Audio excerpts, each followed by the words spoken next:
Harihara Veeramallu mania ఇప్పుడు టాలీవుడ్‌ని షేక్ చేస్తుంది.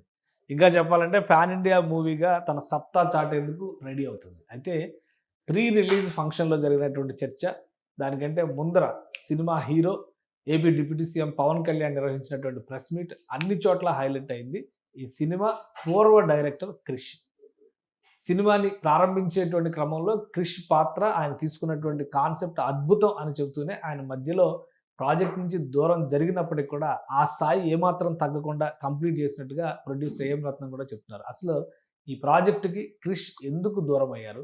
అలానే ఈ సినిమా ప్రీ రిలీజ్ ఈవెంట్‌లో క్రిష్ గురించే ఎందుకు మాట్లాడాల్సి వచ్చింది? విశ్లేషించే ప్రయత్నం చేద్దాం. మనతో పాటు సీనియర్ జర్నలిస్ట్, ఫిల్మ్ క్రిటిక్ ప్రభు గారు ఉన్నారు. ప్రభు గారు నమస్తే. నమస్తే. హరిహర వీరమల్లు సినిమా రిలీజ్ అనేటువంటి మానియాలో డే 1 నుంచి ఇప్పుడు మళ్ళీ ఫస్ట్ టాపిక్ రావాల్సి వస్తుందన్నమాట. క్రిష్ ఆయన ఎప్పుడు మొదలుపెట్టారు? వాళ్ళిద్దరూ కలిసి చేసినటువంటి స్టోరీ డిస్కషన్స్ ఏంటి? ఫస్ట్ షూట్స్ అప్పుడు జరిగినటువంటి పరిణామాలు ఇవన్నీ కూడా సోషల్ మీడియాలో వైరల్ అవుతున్నాయి. సో ఏంటి క్రిష్ శ్రమ, కృషి ఫలితం వచ్చే టైంలో ఎందుకు దూరం జరగాల్సిన పరిస్థితి వచ్చింది? ఫలితం ఇంత త్వరగా ఇప్పుడు వస్తుంది, ఇంత ఇదిలో వస్తుందని తను ఊహించుంటారు. 1 year బ్యాకే పాపం ఆయన ఎగ్జిట్ అయ్యారు. కానీ ఎందుకు పోయారనేటువంటి దాని మీద కారణాలన్నీ ఊహాజనితాలే తప్ప వాస్తవ కారణాలు ఏంటనేటువంటి ఎవరికీ తెలియదు. ఎవరికి పవన్ కళ్యాణ్ గారు వెళ్ళి చెప్పలేదు, లేకపోతే రత్నం గారు వెళ్ళి చెప్పలేదు, లేకపోతే క్రిష్ వచ్చి నేను ఎందుకు బయటకు వచ్చానని చెప్పి ఎవరు చెప్పలేదు. ఎవరు చెప్పుకున్నా బయట చెప్పుకునేటువంటి క్రియేటివ్ డిఫరెన్సెస్ అనేటువంటిది చెప్తున్నారు. సినిమా ఇప్పట్లో పూర్తిగా అయ్యేటట్టుగా లేదు కాబట్టి దాన్ని బయటకు వచ్చాడు అనేటువంటిది, తనకు వేరే కమిట్మెంట్స్ ఉండటం వల్ల బయటకు వచ్చాడు అనేటువంటిది జరుగుతుంది.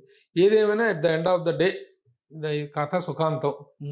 ఈ నిన్న ముఖ్యంగా జరిగినటువంటి ప్రీ రిలీజ్ ఈవెంట్లో పవన్ కళ్యాణ్ గారు క్రిష్ ప్రస్తావన తీసుకొచ్చి ప్రత్యేకంగా తనను ప్రశంసించడం, అసలు తను ఏర్పరిచిన ప్లాట్ఫామ్, వండర్ఫుల్ ప్లాట్ఫామ్ ఈ సినిమాకి అనేటువంటి విషయాన్ని ప్రత్యేకించి అభినందించడంతో మొత్తం ఇదైపోయింది. అలాగే రత్నం గారు కూడాను క్రిష్ గురించి చాలా గొప్పగా చెప్పడం, అంటే because of him only the project has take off జరిగింది అనేటువంటిది క్రిష్ వల్ల అనేటువంటిది తెలుసు.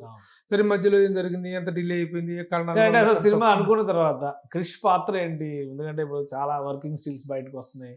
ఆయన చెప్పిన కాన్సెప్ట్ లైన్ నాకు కనెక్ట్ అయింది అని చెప్పి పవన్ కళ్యాణ్ గారు చెప్పడం, అసలు ఈ స్టోరీ లైన్ తీసుకునేటువంటి క్రమంలో క్రిష్ పాత్ర ఏంటి? క్రిష్ డైరెక్టర్ గొప్ప కాదా అని చెప్పడం ఇప్పుడు మన అవసరం లేదు, కానీ చాలా పారామీటర్స్, ఆయన నంది అవార్డులు, ఫిలింఫేర్ అవార్డులు వరుస పెట్టి వచ్చినాయి. ఫస్ట్ సినిమా నుంచి గమ్య నుంచి కూడా తనకు అద్భుతమైనటువంటి ఇది వచ్చింది. ప్రతి సినిమా కూడా ఏదో ఒకటి డిసప్పాయింట్ చేసింది తప్ప, కానీ యాజ్ ఎ డైరెక్టర్ గా తనకు ఎప్పుడు is unawarded director, also equally rewarded director too, అందులో ఎలాంటి తేడా లేదు. కానీ కొన్ని అంతగా అలాగే at the same time he's also very sensible person. దాంతో కొంత ఆ మహానాయకుడు కథానాయకుడు, అక్కడ కథానాయకుడు మహానాయకుడు దగ్గర ఆ సినిమాలోనే కొంచెం అతనికి లో మార్క్స్ పడ్డాయి తప్ప మిగతా అంతా అతని వర్క్ బాగా చేశారు. అంటే ఒకటి ఇప్పుడు ఆల్రెడీ ఇంతకు ముందర కూడా ఒక మంచి హిస్టారికల్ మూవీ మణికర్ణిక అని చెప్పని ఒక సినిమా తీసుకొని the queen of Jhansi, Kangana Ranaut తో ఏదో చిన్న డిఫరెన్స్ వచ్చి మధ్యలో వదిలేస్తే ఆమె షూటింగ్ కంప్లీట్ చేసుకున్నారని అనౌన్స్ చేసింది. అసలు పేరు కూడా తీసేసింది. ఇది కూడా హిస్టారికల్ బ్యాక్ డ్రాప్ ఉన్నటువంటి మూవీ. మొత్తం అంతా అయ్యి చివరి నిమిషంలో క్రిష్ బయటికి రావడం, ఈ రెండింటికి ఏమన్నా సామీప్యత బాగా ఉంది. ఒక సెన్సిబుల్ డైరెక్టర్ గా, సెన్సిటివ్ డైరెక్టర్ గా తను అనుకున్న దానికి భిన్నంగా ఏదైనా వెళ్తున్నప్పుడు నాకు వద్దులేండి అని గౌరవప్రదంగా తప్పుకోవటం ఎవరైనా చేసేటువంటి పని. ఇందులో దాని కారణంగానే వెళ్ళాడనే దానికంటే కూడా కొంత డిలే కారణంగా కూడా ఇప్పట్లో అయ్యేటట్లేదు, వేరే ప్రాజెక్టు చేసుకుందాం అనేటువంటి దీంతో వెళ్ళారు తప్ప, నిజంగా ఆ డిఫరెన్స్ ఆఫ్ ఒపీనియన్స్ తో కనుక తను అంత ఇదిపడి వెళ్ళినట్లయితే పవన్ కళ్యాణ్ గారు కానీ రత్నం గారు కానీ దాన్ని అంత గొప్పగా చెప్పుండేవాళ్ళు కదా. ఇప్పుడు చెప్పాల్సిన అవసరం లేదు, ఆ డయాస్ మీద ఆయన ప్రస్తావన తేవాల్సిన అవసరం లేదు. కానీ వాళ్ళు తీసుకొచ్చి వాళ్ళు అభినందించారు. దానికి తగిన స్థాయిలో అతను మళ్ళీ ట్వీట్ చేశాడు. ఇద్దరు the great pillars of this film, Pawan Kalyan garu, Ratnam గారు అని చెప్పేసి ప్రత్యేకించి తను ఇంత లెంగ్తీ ట్వీట్ చేశారు. ఏదో థ్యాంక్ యూ అని ముక్తసరి ట్వీట్గా కాకుండా ఒక లెంగ్తీగా ఒక మంచి కంటెంట్ ఇదిగా వెయిట్ తోటి మంచి ట్వీట్ చేశారు. ఆయన ట్వీట్ చేశారు కాబట్టి పెద్ద ఏమి డిఫరెన్సెస్ లేవు. నిజంగా కొంపలారిపోయే డిఫరెన్స్ లేదు, మాట అనుకోని పోయినటువంటి దానికి. అంటే ఎక్కువ మంది డౌట్ ఏంటంటే ఇప్పుడు వెళ్ళిన తర్వాత కూడా గొప్ప సినిమా ఏది లేవు. ఒక ఘాటి ఒకటి అనౌన్స్ చేసిన అనుష్కతో చాలా కాలం తర్వాత మళ్ళీ వాళ్ళ కాంబినేషన్ వేదం తర్వాత కాబట్టి అదొక ఎక్స్‌పెక్టేషన్ క్రియేట్ చేసింది గానీ, ఇంకా పెద్ద ప్రాజెక్ట్‌లు ఏవో ఉండి వెళ్ళిపోయారు. ఆ హెక్టిక్ షెడ్యూల్ కోసం వెళ్లారు అనడానికి కూడా అవకాశం లేదు. హ్మ్. సో, అందుకని కొన్ని అనుమానాలు అలాగే ఉన్నాయి. అది దానికి వ్యక్తిగతంగా తను వేరే సినిమా స్టార్ట్ చేయటం అనేటువంటిది ఈ రోజున మామూలు విషయం కాదు. దీని హ్మ్. నుంచి వెళ్ళిన తర్వాత వేరే సినిమా స్టార్ట్ చేసుకుంటూ అది ప్రోగ్రెస్‌లో ఉంది. హ్మ్. అది వేరే విషయం. తన హ్మ్. కుటుంబపరమైనటువంటి విషయాలు, తన ఫ్యామిలీ లైఫ్ కూడా ఒకటి ఉంటుంది కదా! హ్మ్. వీటన్నిటి కారణంగా తను అవే అయ్యాడు తప్ప కొట్టుకుపోయేంత డిఫరెన్సెస్, గొడవలు హ్మ్. అలాంటివి ఉండవు. సో, ఒక ఒక జరగలేదు. అది ఒక ఒక మాత్రం మెసేజ్ జరగలేదు. వచ్చిందనుకోవాలి. ఒక ఇప్పుడు హుందాగా తప్పుకున్నారు. ఆ హుందాగా తనకు దక్కాల్సిన గౌరవం తనకు దక్కింది హ్మ్. రాత్రి వాళ్ళిద్దరూ మాట్లాడటంతోటి. హ్మ్. దానికి తను అంతే హుందాగా రియాక్ట్ అయ్యాడు. It was a very good so, gesture. అంటే మేజర్ పోర్షన్ అసల ఎవరు తీసుంటారు మీ అంచనా ప్రకారం ఈ సినిమాకి తనే తీశాడు. తనే తీశాడు. 'క్రిష్'. మేజర్ పోర్షన్ తను తీశాడు. కానీ చివర్లో వచ్చిన తర్వాత దాదాపు 65-70% తనే తీశాడట. హ్మ్. హ్మ్. అనేటువంటిది బయట వినిపిస్తుంది. అందరూ చెప్తుంది కూడా అదే. తర్వాత కానీ మిగతా 30%ని దాన్ని ఎలివేట్ చేయటంలో మాత్రం Jyothi Krishna did 'Jyothi Krishna'. A great job అని పవన్ కళ్యాణ్ గారు ప్రత్యేకంగా ప్రశంసించారు. ఎందుకంటే ఇప్పుడు నిజంగా ఆ సాంగ్ 'అసుర సంహారం' అనేటువంటి హ్మ్. సాంగు అసలు సినిమాలో లేదు. ఆయన మీద చిత్రీకరించింది కాదు, ఏమి కాదు. ఉన్న విజువల్స్ అన్నిటిని క్రోడీకరించుకొని దీని మీద ఒక బ్యాక్‌గ్రౌండ్‌లో ఒక మంచి సాంగ్ వస్తే బావుంటుందనేటువంటి థాట్ అతనికొచ్చేసి వెంటనే ఆ సాంగ్ రాయించడం కోసం ఆ అబ్బాయి రాంబాబు గోశాలతోటి ఆ పాట రాయించడం. దాన్ని తీసుకెళ్ళి కీరవార గారికి చూపించడం. ఆయన అద్భుతమైనటువంటి మ్యూజిక్ ఇవ్వటం. ఇవన్నీ గూడా సినిమా అనేది చాలా హైప్ చేసుకొచ్చినియి. హ్మ్. కాబట్టి ఆ సాంగ్ క్రియేట్ 'చెబితే వినాలి మాట వినాలి' సాంగ్ క్రియేట్ జ్యోతికృష్ణ గారు. ఓకే. అతని బ్రెయిన్ చైల్డ్స్ అవి. హుహు. అలాగే ఇంత పూర్తిగా వచ్చిన సినిమాని 70% అయిన పూర్తి అయిన సినిమాని మిగతా 30% అంత కేర్‌ఫుల్‌గాను అంత ఇదిగా తీయకపోతే ఆ కంప్లీట్‌నెస్ రాదు. సో, ఇంక ఈ సినిమాలో ఇప్పుడు ఇద్దరు లెజెండ్స్ గురించి వాళ్ళిద్దరూ ఆల్రెడీ 'క్రిష్' గురించి మాట్లాడారు. హ్మ్. 'క్రిష్' కూడా వాళ్ళిద్దరిని సర్టిఫై చేశారు. ఇద్దరు లెజెండ్స్ ఉన్నారని. హ్మ్. బట్ వాళ్ళిద్దరూ మాట్లాడిన ఇంకొక వ్యక్తి పేరు కీరవాణి గారు. హ్మ్. సో, మ్యూజిక్ చాలా బ్యాక్ బోన్ అవుతుంది. ఆయన ఇచ్చినటువంటి ఇన్‌స్పిరేషను కొన్ని టైమ్ గ్యాప్స్‌లో ఇది డిలే అవుతుందేమో అని మేము ఆవేదన చెందినప్పుడు ఆయన ఇచ్చినటువంటి ప్రమోషన్స్ గాని, ఆయన ఇచ్చినటువంటి ఇన్‌స్పిరేషన్స్ గాని చాలా గొప్పగా ఉన్నాయండి. ఏంటి ఈ మ్యూజిక్ అంత స్పెషల్ ఉన్నటువంటి ఇది మామూలుగా క్రైమ్ థ్రిల్లర్ స్టోరీలా ఉంది ఇదైతే. 'కోహినూర్ డైమండ్ అనుకుంటాం గానీ పాసేజ్‌కి సంబంధించి. యాహ్! యాహ్! కానీ కీరవాణి గారి మ్యూజిక్ అంత ఫిల్ చేసినటువంటి గ్యాప్స్ ఏంటి?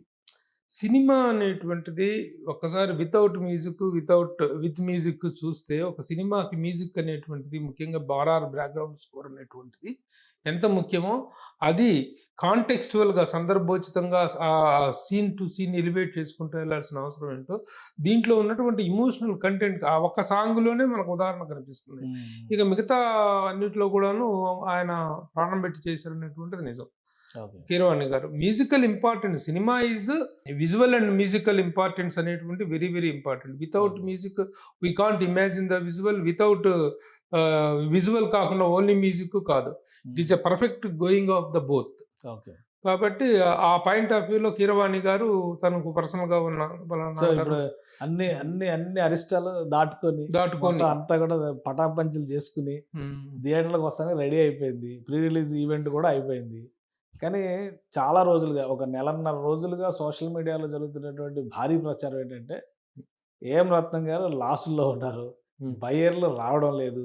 ఆన్‌లైన్ సేల్స్ పెడితే టికెట్లు కూడా ఎవరు కొనట్లేదు. హ్మ్. ఓవర్‌సీస్‌లో అయితే అసలు ఎవరు కొనట్లేదు. అందుకనే సినిమా వాయిదా ఏసేసారని చెప్పని మే నెలలో జరగాల్సినటువంటి అవును. జూన్‌లో రిలీజ్‌కి వాయిదా అవును. పడడానికి అదే రీజన్ ప్రచారం. అసలు ఏంటి ఇప్పుడు పరిస్థితి ఏంటి? టికెట్ల ఒక్క అమ్మకాలు రోజుతో గాని బాల్ చేంజ్ అయిపోయింది. బాల్ మొత్తం టర్న్ అయిపోయింది ఒక్క రోజుతో. ఓకే. ఓకే. అండ్ కాస్త కోస్త దాని తాలూకు డౌట్స్ కొంతమందికి ఎవరికైనా ఉన్నాయి. హ్మ్. లేకుండా ఎలా ఉంటాయి? డెఫినిట్‌గా ఇంతకాలం డిలే అయిపోయింది. కాస్ట్ ఆఫ్ ప్రొడక్షన్ పెరిగింది. దీని మీద ఎలా వర్కౌట్ అవుతుంది? ఫైనాన్షియల్స్ ఎలా వర్కౌట్ అవుతాయి అనేటువంటిది చాలా ఇంపార్టెంట్. హ్మ్. ఇన్ని సంవత్సరాలుగా నిర్మాత ఇచ్చిన డబ్బులకు వడ్డీలేంటి? హ్మ్. హ్మ్. ఇవన్నీ కూడా కాలిక్యులేట్ అయితే మేకింగ్‌కి ఎంత అవుతుందో వడ్డీలకు అంత అవుతుంది. ఓకే. ఆ స్థాయిలో సినిమా దిగిపోయింది. అలాంటప్పుడు బేరసారాలు జరుగుతుంటాయి. దీనికి తోడు ఫిల్మ్ ట్రేడ్‌లో ఏంటంటే ఒకడు కొనడానికెళ్ళి ఒకరు ప్రైస్ అడిగితే, ఆ ప్రైస్ తను ఇవ్వలేదనన్నప్పుడు అతను బయటకొచ్చి చేసే ప్రచారం ఇంకా నెగెటివ్ అవుతుంది. ఓకే. అలాంటి చాలా ఆటుపోట్లు తట్టుకోవాల్సిన అవసరం ఉంటుంది నిర్మాత. హ్మ్. హ్మ్. అది కాకుండా పాన్ ఇండియా లెవెల్‌లో పబ్లిసిటీ చేయాలి. ఎలాంటి ఒక రకమైనటువంటి సఫోకేటెడ్ సిట్యుయేషన్‌లో నిర్మాత రత్నం గారున్నారో, అలాంటి రత్నం గారిని ఆ విధంగా నిన్నటి ప్రెస్ మీట్‌తో అలా పైకి లేపారు. ఆయనకు మనోధైర్యాన్నిచ్చారు. ఆర్థికపరమైనటువంటి ధైర్యాన్నిచ్చారు. ఇప్పుడు నిన్నటిది ప్రెస్ మీట్ తర్వాత రేపు సినిమా రిలీజ్‌కి వచ్చినటువంటి బజ్ అనేటువంటిది మామూలుగా రాలేదు. ఇన్ని రోజుల పాటు ఉన్నటువంటి కష్టానికి ఒక్కసారిగా ఒక పాజిటివ్ రిజల్ట్ దొరికినటువంటి సో ఫీలింగ్. రెండు రెండు తెలుగు రాష్ట్రాల్లో కూడా ప్రీమియర్ షో పర్మిషన్ ఇచ్చారు, టికెట్ల రేట్లు ప్రీమియర్ షోలు రేపు సాయంత్రమే, బుధవారం రోజు నైట్‌కే ప్రీమియర్ షోలు పడుతున్నాయి. గురువారం దాకా, గురువారం మార్నింగ్ షోలు రెగ్యులర్ పడ్డా ప్రీమియర్ షోలు పడుతున్నాయి. ప్రీమియర్ షోలో కూడా విపరీతమైనటువంటి రెస్పాన్స్ వస్తుంది. బుక్ మై షోలో వీటిలో కూడా మంచి రెస్పాన్స్ వస్తుంది. బుకింగ్స్ చాలా ఫాస్ట్‌గా అవుతున్నాయి. అంతకుముందు ఏ ప్రచారం అయితే జరిగిందో ఆ ప్రచారానికి టోటల్ రివర్స్ రిజల్ట్ అనేటువంటిది ఇప్పుడు కనిపిస్తుంది. సో వీరా రాక్స్ అన్నమాట. Rocks Harihara Veeramallu going to rock. Right. Thank you Prabhu garu విశ్లేషణ అందించినందుకు. ఇది హరిహర వీరమల్లు సినిమాకి సంబంధించి మొదట వేసిన బీజం కృష్ణ అయితే దాన్ని ఒక వృక్షంగా మలిచినటువంటి శక్తిగా ఈ ముగ్గురు లెజెండ్స్కి పవన్ కళ్యాణ్, ఏఎం రత్నం, అలానే కీరవాణికి దక్కుతుంది. దాన్ని జాగ్రత్తగా పాలించినటువంటి వ్యక్తిగా జ్యోతికృష్ణకి క్రెడిట్ ఇవ్వాల్సి ఉంటుంది. ఫైనల్ అవుట్పుట్ అద్భుతంగా వచ్చిందని చెప్తున్నారు. ఇక సినిమా పైన 100 రకాల ప్రచారాలు చేసినప్పటికీ కూడా ప్రీ రిలీజ్ ఈవెంట్ తర్వాత నేషనల్ వైడ్గానే కాదు ఇంటర్నేషనల్ మార్కెట్లో కూడా క్రేజ్ పెరిగింది. ప్రీమియర్ షోలు పడుతున్నాయి తెలుగు రాష్ట్రాల్లో. దానికోసం ఫ్యాన్స్, అభిమానులు, పవన్ కళ్యాణ్ అభిమానులు ప్రత్యేకంగా ఎదురు చూస్తున్నారు. సో ఖచ్చితంగా వీరా రాక్స్, ఇది ఓజీ అనే వాళ్ళంతా కూడా ఇప్పుడు వీరా అనాల్సినటువంటి పరిస్థితి వస్తుందని ప్రభు గారు విశ్లేషిస్తున్నారు. ఇది special discussion. Keep watching. Suman టీవీలో మీ పర్సనల్ అండ్ బిజినెస్ ప్రమోషన్స్ కోసం కింది నెంబర్కి కాంటాక్ట్ చేయండి.